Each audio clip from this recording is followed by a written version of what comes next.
They cannot live here, and so to gain your allegiance, they are employing many of the techniques that we have described. We will continue in our description to clarify these things. Our arrival here has been thwarted by several factors, not the least of which is a lack of readiness of those whom we must reach directly. Our speaker, the author of this book, is the only one with whom we have been able to establish a firm contact. There are a few others who show promise, but we must give our speaker the fundamental information. From the perspective of your visitors, as we have learned, the United States is considered the world leader, and so the greatest amount of emphasis will be placed here.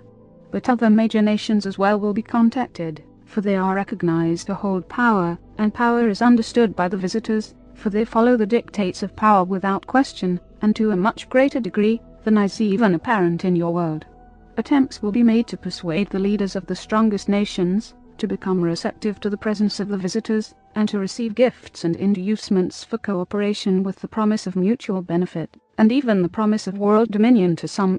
There will be those in the corridors of power in the world who will respond to these inducements, for they will think that there is a great opportunity here to take humanity beyond the spectre of nuclear war into a new community upon the earth, a community which they will lead for their own purposes. Yet these leaders are deceived, for they will not be given the keys to this realm. They will simply be the arbiters in the transition of power. This you must understand. It is not so complex. From our perspective and vantage point, it is obvious. We have seen this occur elsewhere. It is one of the ways that established organizations of races who have their own collectives recruit emerging worlds such as yours.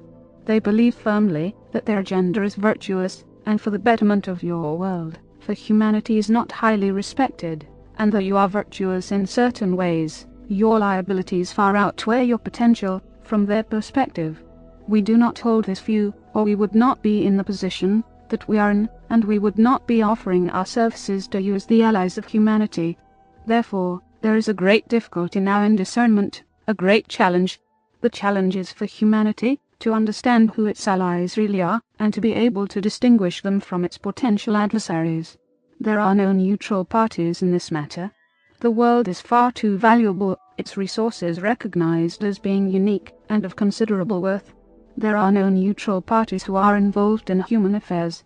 The true nature of the alien intervention is to exert influence and control, and eventually to establish dominion here.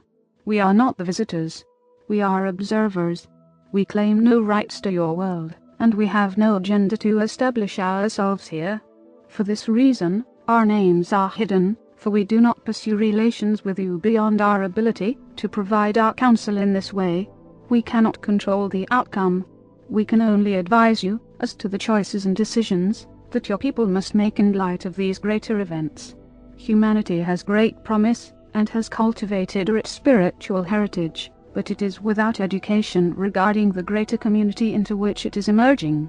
Humanity is divided and contentious within itself, thus making it vulnerable to manipulation and to intrusion from beyond your borders. Your peoples are preoccupied with the concerns of the day, but the reality of tomorrow is not recognized. What profit could you possibly gain by ignoring the greater movement of the world, and by assuming that the intervention that is occurring today is for your benefit?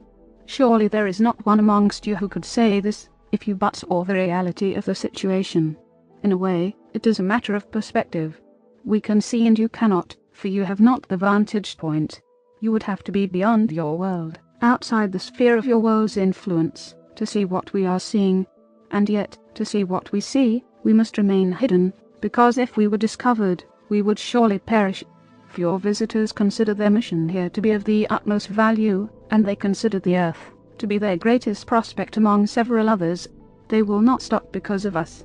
So it is your own freedom that you must value, and that you must defend. We cannot do this for you. Every world, if it seeks to establish its own unity, freedom and self-determination in the greater community, must establish this freedom, and defend it if necessary. Otherwise, domination will certainly occur, and will be complete. Why do your visitors want your world? It is so very obvious. It is not you they are interested in particularly. It is the biological resources of your world. It is the strategic position of this solar system. You are useful to them only insofar as these things are valued, and can be utilized. They will offer what you want, and they will speak what you want to hear. They will offer inducements, and they will use your religions and your religious ideals to foster confidence and trust that they, more than you, understand the needs of your world, and will be able to serve these needs to bring about a greater equanimity here. Because humanity seems incapable of establishing unity and order, many people will open their minds and their hearts to those whom they believe will have the greater possibility for doing so. In the second discourse, we spoke briefly of the interbreeding program. Some have heard of this phenomenon, and we understand there has been some discussion about this. The unseen ones have told us that there is a growing awareness that such a program exists, but incredibly people cannot see the obvious implications, being so given to their preferences in the matter, and so ill-equipped to deal with what such an intervention could mean. Clearly, an interbreeding program is an attempt to fuse humanity's adaptation to the physical world with the visitor's group mind and collective consciousness. Such offspring would be in a perfect position to provide the new leadership for humanity, a leadership that is born of the visitor's intentions and the visitor's campaign. These individuals would have blood relations in the world, and so others would be related to them, and accepting of their presence.